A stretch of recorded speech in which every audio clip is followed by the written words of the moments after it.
অনেকে বলে এই তাফসীর মাহফিল দিয়ে লাভ কি, এই বলা লোক সমাজে আছে না নাই? জোরে বলেন আছে না নাই? কিন্তু এই তাফসীর মাহফিল দিয়ে লাভ আছে না নাই? আমার বন্ধুরা লক্ষ্য করুন, তাহলে সমাজের যে মানুষগুলা বলে এই কোরআনের আয়োজন করে লাভ কি, তাদের প্রশ্ন জবাব দেওয়ার জন্য 1400 বছর আগে মহাগ্রন্থ আল কোরআনুল কারীমে আল্লাহ পাক সুন্দরভাবে ঘোষণা করলেন, বান্দা শুনে রাখো, এই কোরআনের মঞ্চে যারাই আসবে ওই ব্যক্তিগুলো সবচেয়ে মুমিনে পরিণত হয়ে যাবে। একবার জোরে জোরে বলুন আল্লাহু আকবার। আর উপকার হলো আল্লাহ পাক তার নবীকে বলেন ওয়াজাক্কির ফাইন্না যিকরা তানফাউল মুমিনিন। হে নবী, আপনি মুমিনদেরকে কোরআন শোনান, আপনি মুসলমানদেরকে কোরআন শোনান, আপনার সঠিক ইমানদারদেরকে কোরআন শোনান। কারণ ইমানদারদের সম্মুখে যদি এই কোরআনের কথা শোনানো হয়, ইমানদারদের দুইটা লাভ হবে। একবার জোরে জোরে বলুন আল্লাহু আকবার। কোরআনের মঞ্চে যারা আসবে, কোরআন শুনবে, ওই ব্যক্তি হলো আল্লাহর সবচেয়ে প্রিয় মেহমান, ওই ব্যক্তি হলো আল্লাহর সবচেয়ে প্রিয় গোলাম, ওই ব্যক্তি হলো দুনিয়ার কোন মানুষের মেহমান হয় না, ওই ব্যক্তি হলো স্বয়ং আল্লাহ তাআলার মেহমান হয়ে যায়।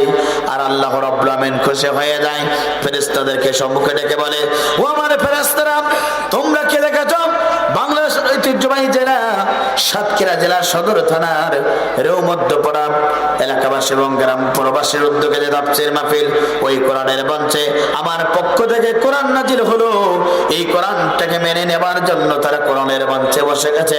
ও আমার ফেরেশতারা শুনে রাখো, আমি রব্বুল আমিন তাদের প্রতি সবচেয়ে খুশি হয়ে গেলাম। একবার জোরে জোরে বলুন আল্লাহু আকবার। আমার বন্ধুরা, ফেরেশতারা সঙ্গে সঙ্গে আল্লাহকে ডেকে বলে, আল্লাহ আপনার এই বান্দারা কি জাহান্নাম দেখেছে?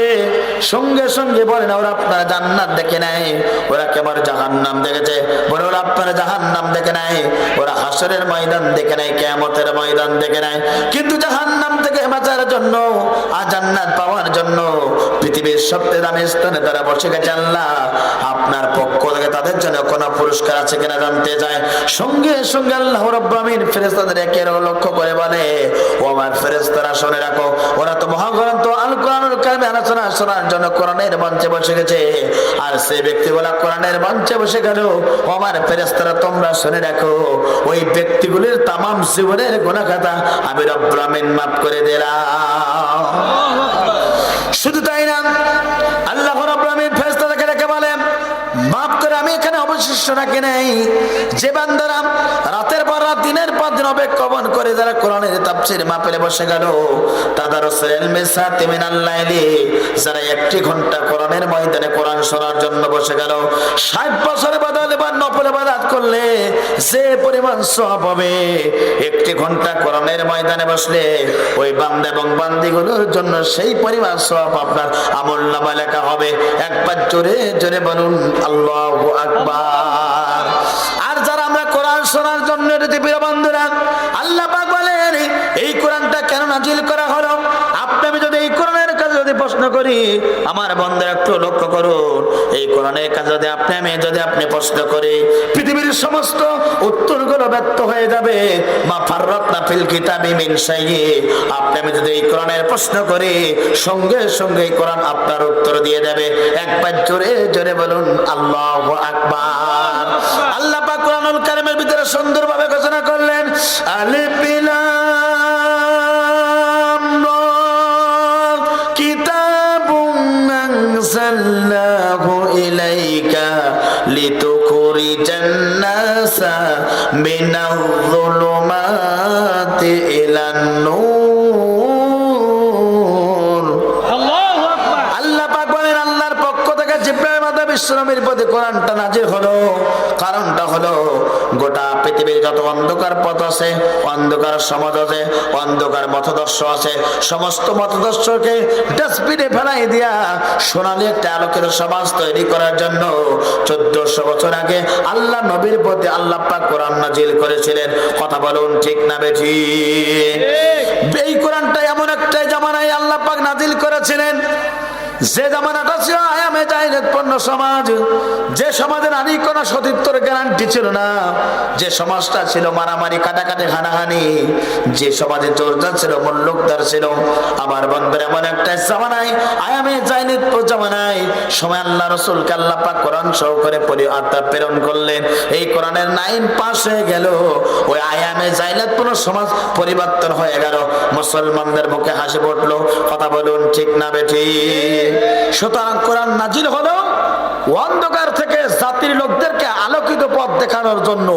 সেই কোরআন মাদ্রাসা আছে, মক্তবে আছে, কিন্তু মুসলমানদের আজকে দেহেতে শান্তি নাই। ঠিক। সেই কোরআন মসজিদে আছে, মুসলমান আজকে ধুকে ধুকে মরে। এজন্য কি কোরআন নাজিল হলো না? এজন্য কোরআন নাজিল হলো না। কোরআন নাজিল হলো মুসলমানদের ভাগ্য পরিবর্তন করার জন্য। সেটা আল্লাহ রাব্বুল আমিন সুন্দরভাবে কোরআনের ঘোষণা কারিমের ভিতরে ঘোষণা করলেন। তাহা মা আনসালনা আলাইকাল কুরআনা লিতাশকা। চিৎকার করে বলুন আল্লাহু আকবার। হে নবী, আল্লাহর পক্ষ থেকে কোরআনটা আসলে, কোরআন আসার পরে তুমি মার খাবে, হতভাগা হবে, নির্যাতিত হবে, নিষ্কৃতিত হবে, নির্যাতিত হবে, নিগৃহীত হবে। এই জন্য আমি কোরআন নাজিল করি নাই তোমার পক্ষের মানুষগুলো সবচেয়ে অবহেলিত থাকবে, এই জন্য আমি কোরআন নাজিল করি নাই। কোরআনটা নাজিল হলো গোটা পৃথিবীর মুসলমানদের মুখে হাসি ফোটানোর জন্য, অর্থাৎ গোটা পৃথিবীর মুসলমানদের ভাগ্য পরিবর্তন করার জন্য। কথা বলুন ঠিক না বেঠিক? কোরআন নাজিল হলো মুসলমানদের ভাগ্য পরিবর্তন করার জন্য। সেই কোরআন আজকে মক্তবে কাঁদে, সেই কোরআন মসজিদে কাঁদে, সেই কোরআন প্রত্যেকটা ব্যক্তি হ্যান্ডার ছেড়ে থাকার পরে মুসলমান নির্যাতিত, নিষ্পাদিত, নিগৃহীত। কারণটা হলো এই মুসলমান মসজিদে মানে আল্লাহর আইন, জমিনে মানে শয়তানের আইন। সুতরাং গোটা পৃথিবীর মুসলমান আল্লাহর আইন বাদ দিয়ে মানুষের তৈরি করা আইন মানার কারণে গোটা পৃথিবীর মুসলমান আজকে নির্যাতিত, নিষ্পাদিত, নিগৃহীত। কথা বলুন ঠিক না বেঠিক? শান্তি যদি পেতে চান, কোরআনকে আপনার বুকে আঁকড়ে ধরতে হবে, কোরআনকে আপনাকে মানতে হবে। আপনি আমলিগ করতে পারেন, আমার কোনো সমস্যা নাই। আপনি বিএনপি করতে পারেন, আমার কোনো সমস্যা নাই।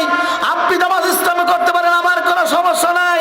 আপনি আট্টাশি, দাউনবাগি, ফুরবাড়ি সহ অসংখ্য দল আছে, আপনি দল করতে পারেন, আমার কোনো সমস্যা নাই।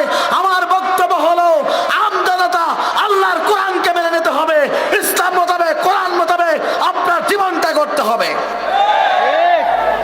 এই কোরআন যদি আপনি মানতে পারেন, তাহলে কবরে আপনি মুক্তি পেতে পারেন, আর দুনিয়াতে মুসলমান পরিচয় দেবেন। কিন্তু আল্লাহর কোরআন মানবেন না, খোদার কসম আপনি আল্লাহ জান্নাত পাবেন না। উপস্থিত উদাহরণ দিলে বুঝতে পারবেন। আমি মনে করেন এই রেউ গ্রামে বিবাহ করেছে 2 বছর পূর্বে। এখন যে কোনো কারণবশত আমার মামা শ্বশুর বাড়ি মনে করেন সাতক্ষীরায়। এখন 2 বছরের মধ্যে যে কোনো একটা সময় আমার মামা শ্বশুর অর্থাৎ আমার স্ত্রীর সাথে আমার সম্পর্ক ছেদ হয়ে গেল, বিচ্ছেদ হয়ে গেল, ভেঙে গেল। হঠাৎ করে একদিন আমি সাতক্ষীরায় তাফসীর মাহফিলে আসলাম।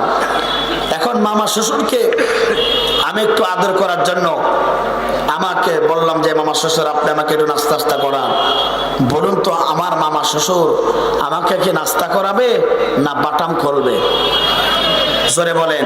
মামা শ্বশুর আমাকে আদর করবে না, বরং আদর করবে, তবে অকথ্য ভাষায়। কারণটা হলো তার ভাগ্নিকে যদি আমি তালাক দিয়ে মামা শ্বশুরের সাথে যদি আত্মহত্যা করতে চাই, মামা শ্বশুর যেমন আমার সাথে খারাপ আচরণ করবে, আল্লাহর কোরআনকে ত্যাগ করে আল্লাহকে পর্যন্ত পাওয়া যাবে না। আল্লাহ পাক তোমার প্রতি আমার প্রতি অসন্তুষ্ট হবে। ঠিক। সুতরাং কোরআনকে আপনাকে ভালোবাসা লাগবে। কোরআন যে পথে চলতে পারেছে আপনাকে সেই পথে চলতে হবে। সেই পথের বাঁকে বাঁকে যদি রক্ত পিচ্ছিল পথ হয়, কুণ্ঠকাঠিন্য পথ যদি হয়, তারপরে মুসলমান আল্লাহর কোরআন মানতে হবে। মুসলমান কোরআন মানলে জাহান্নাম থেকে মুক্তি পাবে, জান্নাত পাবে। আর কোরআন যদি আমি না মানি, কোরআন যদি আমি না মানি, বলুন তো জান্নাত কে পাওয়া যাবে? জোরে বলেন, পাওয়া যাবে না। আমার বন্ধুরা, সংক্ষিপ্ত পরিসরে কথা বলতে চাই। যারা আমরা তাফসীর মাহফিলে আসলাম আর কোরআন শোনার জন্য আসলাম, আল্লাহ রাব্বুল আমিন বলেন তাফসীর মাহফিলে যারা আসলো, যত শ্রোতারা আসলো, যত মা বোনেরা আসলো, যারাই আসলো না কেন, আল্লাহর কোরআন বলে ওই ব্যক্তিগুলোর জীবনে কোরআন শুনলে দুইটা উপকার হবে। একবার জোরে জোরে বলুন আল্লাহু আকবার। এই নেন কলকলে মজবুত দলিল মহাগ্রন্থ আল কোরআনুল কারীম। আল্লাহ পাক সুন্দরভাবে ঘোষণা করলেন, ইন্নামাল মুমিনুনা আল্লাযীনা ইযা যুকিরাল্লাহু ওয়াজিলাত কুলুবুহুম ওয়া ইযা তুলিয়াত আলাইহিম আয়াতুহু যাদাতুহুম ঈমানাও ওয়া আলা রাব্বিহিম ইয়াতাওয়াক্কালুন। আল্লাহ পাক বলেন, মুমিন ব্যক্তির সম্মুখে যখন এই কোরআনের আলোচনা করা হবে, মুমিন ব্যক্তির সম্মুখে যখন তাফসীর করা হবে, মুমিন ব্যক্তির সম্মুখে যখন বিশ্বনবীর হাদিস থেকে আলোচনা শুরু হয়ে যাবে, ওই মুমিন ব্যক্তির জীবনে দুইটা উপকার হবে। এক নম্বর উপকার হলো কোরআন শোনার কারণে ওই মুমিন ব্যক্তির যতটুকু ঈমান ছিল, এই কোরআনের মঞ্চে বসার কারণে আর কোরআন শোনার কারণে ওই মুমিন ব্যক্তির আস্তে আস্তে করে ঈমানটা বৃদ্ধি পেয়ে যাবে। একবার জোরে জোরে বলুন আল্লাহু আকবার। মুমিন ব্যক্তি কোরআন শুনলে ঈমান বাড়ে। আর আবু জাহেল মার্কা মুসলমানের কোরআন শুনলে কলিজা সবচেয়ে কুটুস কুটুস করে কামড় জ্বলে। আমার বন্ধুরা, বিশ্বনবীর জবান থেকে কালেমার দাওয়াত শুনেছিল হাফসির গোলাম বেলাল রাদিয়াল্লাহু তাআলা আনহু। ইসলাম কবুল করলেন, কালেমা গ্রহণ করলেন, মুসলমান হয়ে গেলেন। সেই বেলাল রাদিয়াল্লাহু তাআলা আনহু বিশ্বনবী মিরাজ রজনীতে চলে গেলেন। দেখলেন বেলালের পায়ের শব্দ জান্নাতের ভিতরে পাওয়া যায়। বিশ্বনবী মিরাজ করে আসার পরে বেলালকে জিজ্ঞাসা করলো, বেলাল তোমার পায়ের আওয়াজ দেখলাম জান্নাতের ভিতরে, অর্থাৎ পায়ের শব্দ বুঝতে পারলাম। ও বেলাল তুমি কি আমল করো যার কারণে তোমার পায়ের শব্দ জান্নাতে আমি বুঝতে পেরেছি? বিশ্বনবী যখন এই কথা বেলাল রাদিয়াল্লাহু তাআলাকে জিজ্ঞাসা করলেন, আল্লাহ নবীর প্রিয় সাহাবী বেলাল তার ময়দান হাসরের ময়দানে বেশি দেবে, বেলাল রাদিয়াল্লাহু তাআলাকে পর্যন্ত দেবে। সেই বেলাল আমার বন্ধুরা বিশ্বনবীর জবান থেকে কালেমার দাওয়াত শুনলো, কোরআন তেলাওয়াত শুনলো, মুসলমান হয়ে গেল। মৃত্যুর পূর্বে আল্লাহ রাব্বুল আমিন বেলালকে জান্নাত হিসাবে ঘোষণা করলো। পৃথিবীর দ্বিতীয় খলিফা হযরত ওমর রাদিয়াল্লাহু তাআলা পর্যন্ত প্রাথমিক যুগে ইসলাম কবুল করেনি। এই কোরআন তেলাওয়াত শুনেছিল নিজের বোন এবং ভগ্নিপতির কাছে, যার কারণে অর্থাৎ অন্তরটা পরিবর্তন হয়ে গেল। ইসলাম কবুল করলো, কালেমা গ্রহণ করলো। বিশ্বনবীকে টার্গেট করে বলল, ইয়া রাসূলুল্লাহ, হাবিবাল্লাহ, আমি ওমর ইসলাম কবুল করেছি। আজ থেকে এই মক্কার বুকে প্রকাশ্যভাবে ইসলামের দাওয়াত দেবে। কেউ যদি বাধা প্রতিবন্ধকতা সৃষ্টি করতে চায়, আমি ওমর আমার টাঙ্গা তরবের আঘাতে দুনিয়ার মাঝে বিদায় গ্রহণ করিয়ে দেব। কথা বলুন ঠিক না বেঠিক? সেই বেলাল কোরআন তেলাওয়াত শোনার পরে আল্লাহ পাক তাকে মর্যাদা দিল। পৃথিবীতে মৃত্যুর পূর্বে আল্লাহ পাক তাকে আশারা মুবাশশারা 10 জন সাহাবীকে আল্লাহ পাক জান্নাতে ঘোষণা করলো। দ্বিতীয় নম্বর ছিল অর্থাৎ ওমর রাদিয়াল্লাহু তাআলা আনহু। সুতরাং বিশ্বনবীর জবান থেকে কোরআন তেলাওয়াত শুনলো, হাফসির গোলাম বেলাল রাদিয়াল্লাহু তাআলা ইসলাম কবুল করলেন, কালেমা গ্রহণ করলেন। পৃথিবীর দ্বিতীয় খলিফা হযরত ওমর রাদিয়াল্লাহু তাআলা ইসলাম কবুল করলেন, জান্নাত পেলেন। আবার রাসূলের বাড়ির পাশে ছিলেন আবু জেহেল, উতবা, সাইবারা। এই আবু জেহেল, উতবা, সাইবারা কোরআন তেলাওয়াত করেছিল। তাদের মন গলল না, বরঞ্চ তাদের শয়তানি বেড়ে গেল। কথা বলুন ঠিক না বেঠিক? নবীর জবান থেকে কোরআন তেলাওয়াত শুনলে বিলাল ইসলাম কবুল করে, হাফসির গোলাম বিলাল ইসলাম কবুল করে, আল্লাহর প্রতি খুশি হয়ে যায়, ওমর খুশি হয়ে যায়, ইসলাম কবুল করে। সেই বিশ্বনবীর জবান থেকে কালেমার দাওয়াত শোনার পরে আবু জেহেলদের মনে খারাপ হয়ে গিয়েছিল, শয়তানি বেড়েছিল। আজ বর্তমানে আবু জেহেলের ছেলেপেলে আছে না নাই? তাদের পর্যন্ত শয়তানি বাড়ে। কথা বলুন ঠিক না বেঠিক? আজ বর্তমানে আমার বন্ধুরা আবু জেহেল আছে, 90 আবু জেহেল থাকবে যারা কোরআনের হক তাফসীর শুনলে কুটুস কুটুস করে অন্তরে জ্বালা করবে তাদের। কথা বলুন ঠিক না বেঠিক? কিন্তু আল্লাহ পাক বলতে তোমার কামলাবে না, তোমার কষ্ট হবে না, সামিনা ওয়াতানা, কোরআন যা বলেছে আপনাকে মানতে হবে। যদি আপনার জীবনের বিপক্ষে চলে যায়, যদি আপনার নেতার বিপক্ষে চলে যায়, যদি আপনার নেত্রীর বিপক্ষে চলে যায়, যাক আবার দায়েরা আমি আল্লাহকে খুশি করার জন্য আমার কোরআনের পক্ষে, আল্লাহর কোরআনের পক্ষে থাকতে হবে। সুতরাং মৃত্যু পর্যন্ত কারা কারা আল্লাহর কোরআনের পক্ষে থাকবেন? দুহাত তুলে একবার আল্লাহকে দেখিয়ে দে। লিল্লাহে তাকবীর।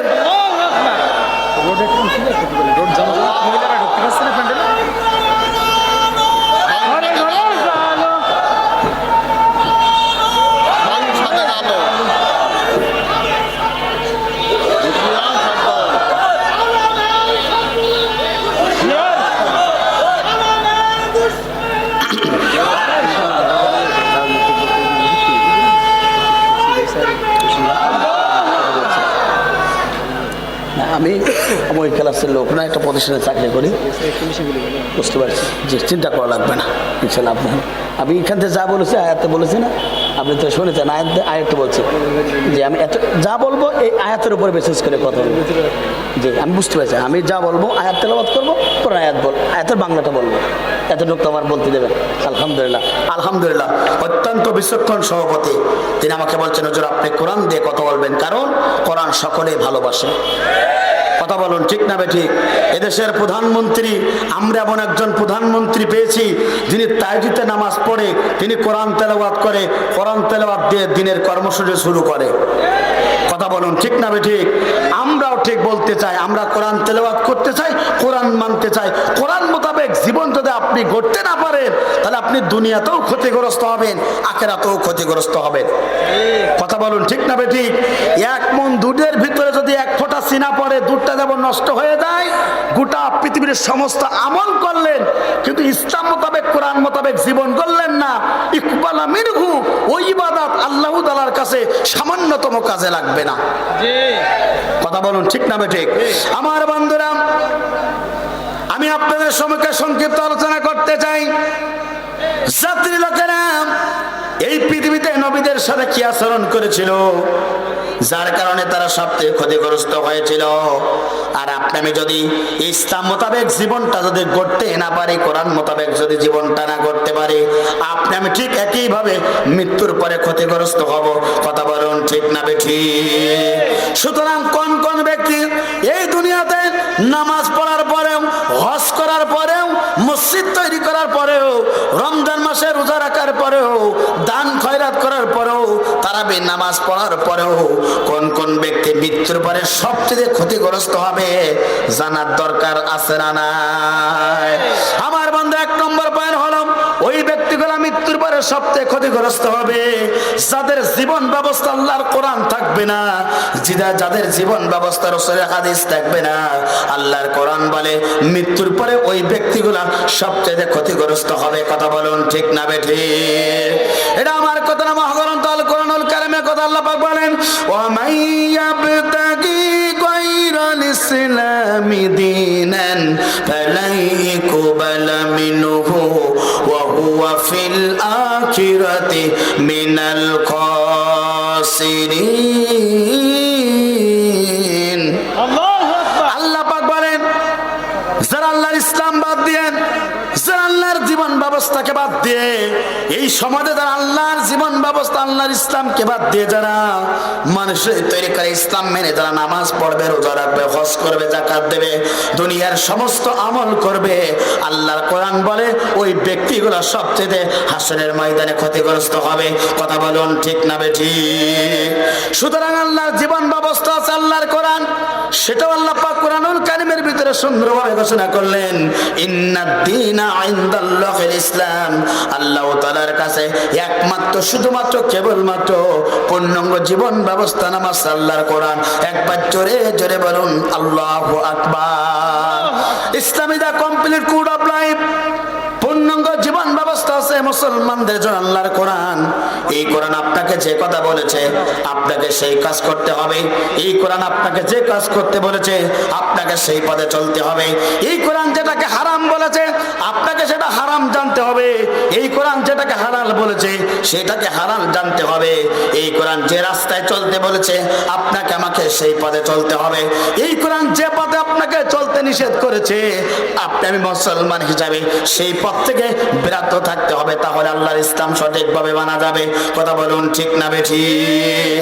আমার বন্ধুরা, যুগে যুগে এই ইসলামকে বিজয় রাখার জন্য আল্লাহ রাব্বুল আমিন এই পৃথিবীতে পয়গম্বরদেরকে আল্লাহ রাব্বুল আমিন প্রেরণ করেছিলেন।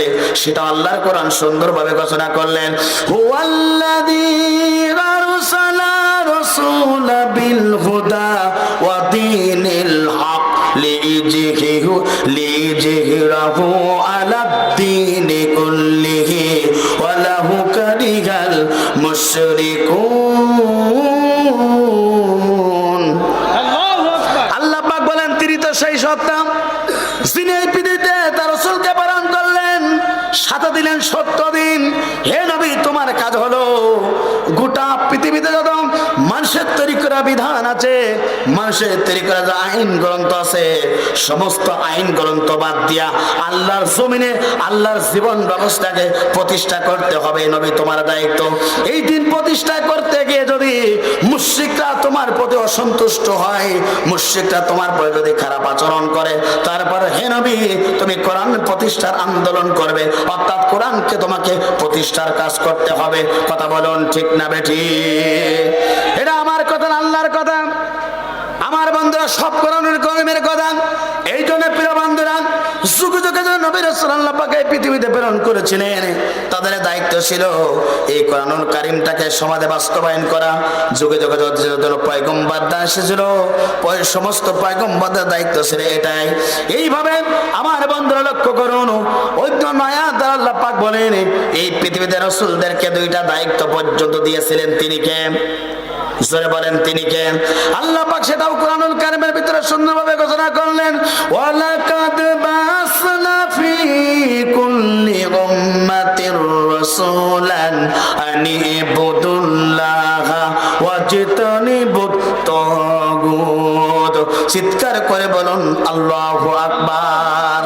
আল্লাহ পাক বলেন, নবী রাসূলের একটা দায়িত্ব ছিল, আনি ইবুদুল্লাহ, এই জমিনে আনুগত্য করতে হবে আল্লাহর, এই জমিনে আনুগত্য করতে হবে আল্লাহর, দাসত্ব করতে হবে আল্লাহর, গোলামি করা লাগবে আল্লাহর। এই জমিনে আল্লাহর গোলামি ছাড়া কোনো মুসলমান অন্য কোনো মানুষের গোলামি করতে পারে না। কথা বলুন ঠিক না বেঠিক? মসজিদ আল্লাহর ঘর, ওই মসজিদে গোলামি করা লাগবে কার? আল্লাহ। নামাজের বিধান দিয়েছেন তিনি কে? আল্লাহ। নামাজে গোলামি করা লাগবে কার? আল্লাহ। হজ দিয়েছেন আল্লাহ, হজেও গোলামি করা লাগবে আল্লাহর। আগত মাহে রমজান সামনে, এই রমজান মাস ফরজ করেছেন আল্লাহ। সুতরাং রমজান মাসে আপনাকে সঠিকভাবে রমজানের রোজাগুলো আপনাকে রাখা লাগবে। কথা বলুন ঠিক না বেঠিক? আমার বন্ধুরা, মসজিদে আল্লাহর ইবাদত করবেন, হজে আল্লাহর ইবাদত করবেন, রোজায় আল্লাহর ইবাদত করবেন। লিল্লাহি মা ফিস সামাওয়াতি ওয়াল আরদ, আসমান এবং জমিনের একচ্ছত্র ক্ষমতার মালিক আল্লাহ। এই জমিনে পর্যন্ত আল্লাহর ইবাদত করতে হবে, আল্লাহর আনুগত্য করতে হবে। আল্লাহর ইসলাম বাদ দিয়ে যদি মানুষের তৈরি করে ইসলাম যদি আপনি মানতে চান, আপনি দুনিয়াতেও ক্ষতিগ্রস্ত হবেন, আখিরাতেও ক্ষতিগ্রস্ত হবেন। ইকবাল মিনহু, কোন ইবাদত আল্লাহর দরবারে কবুল হবে না। কথা বলুন ঠিক না বেঠিক? দ্বিতীয় নম্বর দায়িত্ব হলো তাগুতকে বর্জন করা লাগবে। আমার বন্ধুরা, তাগুত কাকে বলা হয়? যারা নিজেরা আল্লাহর জমিনে আল্লাহর বিধান মানতে চাই না, নিজেরা আল্লাহর জমিনে কোরআন মোতাবেক চলতে চাই না, আর অপর মানুষ চললে বাধা প্রদান করে। আল্লাহর কোরআন বলছে সুন্দরভাবে, ওরাই হলো সমাজের তাগুত। আর আল্লাহ পাক বলেন 2টা দায়িত্ব হলো, 1 নম্বর আল্লাহ ইবাদত করবে, 2 নম্বর দায়িত্ব হলো তাগুতকে বর্জন করা লাগবে। সুতরাং মুসলমান হিসাবে এই জমিনে আল্লাহর ইসলাম মানার দরকার আছে না? না, আল্লাহর ইসলাম আপনাকে মানতে হবে, কারণ দিন মানা ছাড়া আপনি আল্লাহ জান্নাত পাবেন না, পাবেন না, পাবেন না। সুতরাং এই দিন মানতে গিয়ে যদি আপনার কষ্ট হয়, আপনার জীবন চলে যায়, মুসলমান তাও যাক, আল্লাহর কোরআনের পক্ষে থাকতে হবে। কারণ এই জীবন ব্যবস্থা মানলে তো আপনি জান্নাত পাবেন। জি, এই জীবন ব্যবস্থা মানলে তো আপনি আল্লাহর সুখে জান্নাত পাবেন। সুতরাং আমি আপনার ভাই, আপনি আমার ভাই, আর আমি আপনার ভাই। সুতরাং আমাকে জাহান্নাম থেকে বাঁচতে হবে, আর আমার ভাইদেরকে আল্লাহর কোরআন থেকে সঠিক কথাগুলো আমার ভাইদের সম্মুখে উপস্থাপন করে আমার ভাইদেরকে জাহান্নাম থেকে বাঁচিয়ে আল্লাহর জান্নাতের পথের ঠিকানার ব্যবস্থা গ্রহণ করা লাগবে। নয়তো আমি চেয়ারে বসার পরে যদি আমি সত্য কথা না বলি, আল্লাহ পাক মৃত্যুর পরে আমাকে ধরবে, জবাবদিহিতা আছে না নাই?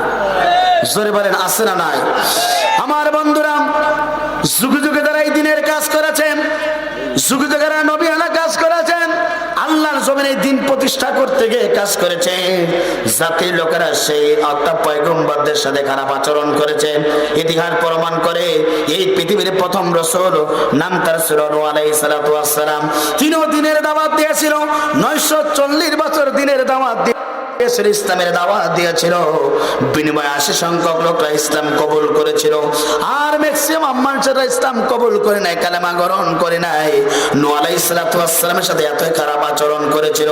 আমার বন্ধুরা লক্ষ্য করুন, হঠাৎ করে একদিন এই পৃথিবীর প্রথম রাসূল নূহ আলাইহিস সালাতু ওয়াস সালাম ঘর থেকে বের হলেন, চলে গেলেন একটা বাজারে, সমস্ত মানুষদের কাছে দিনের দাওয়াত দিলেন।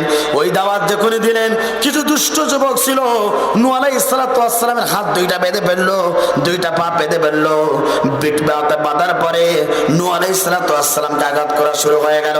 নূহকে আঘাত করতে করতে সমস্ত শরীর থেকে রক্ত বের হলো। নূহ আলাইহিস সালাতু ওয়াস সালামের গায়ে থুতু মারা শুরু হয়ে গেল। এই পৃথিবীর প্রথম রাসূল নূহ, তিনি বেহুশ হয়ে গেলেন। সন্ধ্যার পরে তিনি যখন হুঁশ পেলেন, বাড়িতে চলে গেলেন। নূহ আলাইহিস সালাতু ওয়াস সালাম তার স্ত্রীকে বলেন, স্ত্রী, দিনের দাওয়াত দেওয়ার কারণে সমাজের লোকেরা আমার সাথে খারাপ আচরণ করলো। ও আমার স্ত্রী, একটি বারের জন্য তুমি আমাকে সেবা করার জন্য চিন্তা ভাবনা করো। সঙ্গে সঙ্গে নূহ আলাইহিস সালাতু ওয়াস সালাম যখন এই কথা বললেন, তার স্ত্রী তাকে সেবা করলো না। সঙ্গে সঙ্গে নূহ আলাইহিস সালাতু ওয়াস সালামকে পাগল বলেছিল। আমার বন্ধুরা লক্ষ্য করুন, তাহলে দিনের দাওয়াত দেওয়ার কারণে জাতির লোকেরা নূহ আলাইহিস সালাতু ওয়াস সালামের সাথে খারাপ আচরণ করেছিল, তার স্ত্রী পর্যন্ত তাকে সেবা করলো না। আল্লাহ রাব্বুল আলামিন ঘোষণা করে আসলো, ও পৃথিবীর প্রথম রাসূল নূহ, তুমি শুনে রাখো, তোমার স্ত্রী তোমার বিরোধিতা করার কারণে মৃত্যুর পরে তোমার স্ত্রী যাবে জাহান্নামে। কথা বলুন ঠিক না বেঠিক? আমার বন্ধুরা, এখানে শেষ নয়। এই পৃথিবীতে আরেকজন নবী ছিল, নাম তার ছিল লূত আলাইহিস সালাতু ওয়াস সালাম। তার বাড়িতে আল্লাহর পক্ষ থেকে মেহমান আসছিল। লূত আলাইহিস সালাতু ওয়াস সালামের বাড়িতে মেহমান চলে আসলো। সে সময় পুরুষেরা ক্ষমতার সমকামিতা করত, মেয়ে লোক আল্লাহ মেয়েদেরকে সমকামিতা করত। এমন একটা জমানা ছিল লূত আলাইহিস সালাতু ওয়াস সালামের জমানা। আমার বন্ধু, আল্লাহর পক্ষ থেকে লূত আলাইহিস সালাতু ওয়াস সালামের বাড়িতে মেহমান চলে আসলো, দুইজন ফেরেশতা। আসার পরে সমাজের দুষ্ট যুবকেরা চিন্তা করলো, লূত আলাইহিস সালাতু ওয়াস সালামের বাড়িতে মেহমান আসলো, তাদের সাথে আমরা খারাপ আচরণ করতে চাই, সমকামিতা লিপ্ত হতে চাই। যে সময় তারা লূত আলাইহিস সালাতু ওয়াস সালামের বাড়ির ভিতরে প্রবেশ করতে চাইবে, সঙ্গে সঙ্গে লূত আলাইহিস সালাতু ওয়াস সালাম ওই দুষ্ট যুবকদেরকে লক্ষ্য করে বলল, খবরদার, ওরা আল্লাহর পক্ষ থেকে মেহমান আমার বাড়িতে, তোমরা তাদের সাথে খারাপ আচরণ করো না। লূত আলাইহিস সালাতু ওয়াস সালামের কথা শুনলো না, তারা খারাপ কাজের জন্য পাটা অগ্রগামী হলো। ওই অগ্রগামী হওয়ার কারণে আমার বন্ধুরা, লূত আলাইহিস সালাতু ওয়াস সালামের স্ত্রী ওই দুষ্ট যুবকদেরকে সাহায্য করেছিল। আল্লাহ পাক ঘোষণা করলো, ও লূত, তুমি শুনে রাখো, তোমার স্ত্রী পর্যন্ত মৃত্যুর পরে জাহান্নামে যাবে, ক্ষতিগ্রস্ত হবে। কথা বলুন ঠিক না বেঠিক? এই পৃথিবীতে দুই দম পয়গম্বরের স্ত্রী যাবে জাহান্নামে। এক নম্বর হলো নূহ আলাইহিস সালাতু ওয়াস সালাম, দ্বিতীয় নম্বর হলো লূত আলাইহিস সালাতু ওয়াস সালাম। আমার বন্ধুরা, মিল্লাত আবিকুম ইব্রাহিম ওয়া সাম্মাকুমুল মুসলিমিন, মুসলিম জাতির পিতা ইব্রাহিম আলাইহিস সালাতু ওয়াস সালাম, তিনিও কালেমার দাওয়াত দিলেন, ইসলামের দাওয়াত দিলেন। আমার বন্ধুরা, সেই সময় স্বৈরাচার শাসক ছিল, নাম তার ছিল নমরুদ। তিনি চিন্তা করলেন, আমার দরবারে প্রশাসন বাহিনীতে চাকরি করে আজর, তার সন্তান হলো ইব্রাহিম, ইব্রাহিমকে পিতার বাস্তে বিদায় গ্রহণ করাতে হবে। যার কারণে ইব্রাহিম নবী দিনের দাওয়াত দেওয়ার কারণে তাকে মারার জন্য আগুনের কুণ্ডুলের ভিতরে ফেরানো হলো। যখন আগুনের ভিতরে ফেরানো হলো, জিবরাইল আলাইহিস সালাতু ওয়াস সালাম আল্লাহর অনুমতির ক্রমে চলে আসলেন পৃথিবীর পর্দার মুসলিম জাতির পিতা ইব্রাহিম আলাইহিস সালাতু ওয়াস সালামের কাছে।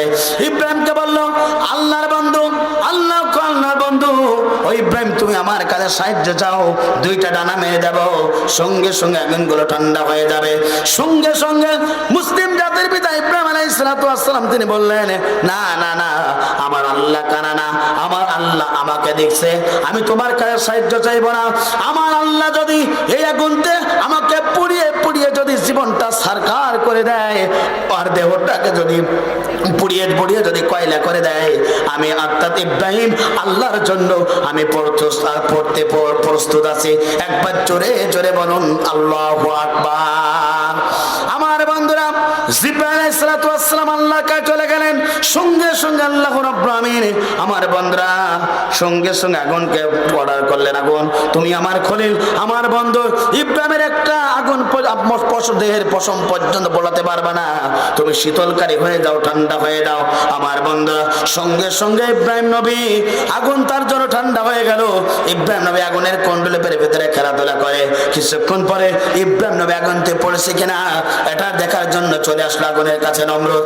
এসে দেখলো ইব্রাহিম আগুনের ভিতরে খেলাধুলা করে। সঙ্গে সঙ্গে আগুনকে নমরুদ প্রশ্ন করে, ও আগুন, মনে হয় তোমার তেজ কমে গিয়েছো কেন? আমার চরম শত্রু ইব্রাহিমের দেহটা পর্যন্ত তুমি পড়ালে না। আগুনের জবান খুলে গেল। আগুন সঙ্গে সঙ্গে নমরুদকে বলল, ও নমরুদ, তুমি শুনে রাখো, না না না, আমার আগুনের তেজ কমে যায় নাই, আমি আল্লাহর হুকুম পালন করছি। বিশ্বাস যদি ও নমরুদ তোমার না হয়, ইব্রাহিমকে একবারের জন্য আগুন থেকে উঠে নাও, আর আগুনের ভিতরে ও নমরুদ তুমি একটিবারের জন্য ঢোকো, তোমাকে পোড়াতে আমি আগুন 1 সেকেন্ড পর্যন্ত লাগবে না। একবার জোরে জোরে বলুন আল্লাহু আকবার। আমার বন্ধুরা কাহিনী শেষ নাই। সেই ইব্রাহিমকে জুলুম করার কারণে, জাতি লোকেরা খারাপ আচরণ করার কারণে, এই পৃথিবীতে দৃষ্টান্ত রাখার জন্য নমরুদকে আল্লাহ রাব্বুল আমিন ন্যাংরা মশা দিয়ে